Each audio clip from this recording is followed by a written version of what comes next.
उसके आने का असल मकसद यह है कि वो बैरन और तमाम घर वालों से मिलना चाहता है।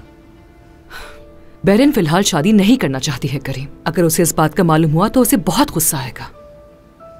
ठीक है, अभी उसे ये बात बताने की जरूरत नहीं है, लेकिन अगर वो आना चाहता है तो हम भी उसका इस्तकबाल करेंगे और बात यहीं खत्म हो जाएगी। ठीक है,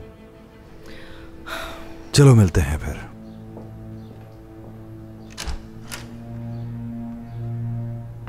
इतने साल गुजर जाने के बाद वो मेरी लाइफ में वापस आने की कोशिश क्यों कर रहा है?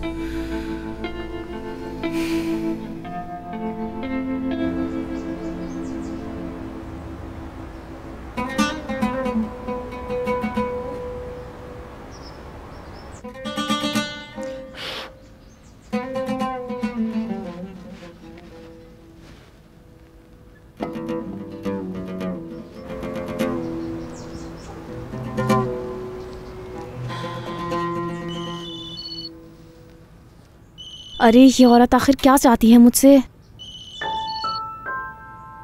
क्या बात है आयशा आपा, आप यहाँ आ रही हैं? आप पागल तो नहीं हो गई हैं? जाना साहिबा घर पर हैं। अगर आपके साथ देख लिया तो जान से मार डालेंगी वो। कुछ नहीं होगा, मैं इंतजार कर लूंगी। जब वो घर से निकल जाएंगी तब आके मिल लूंगी तुमसे। बस तुम मुझे खबर कर देना।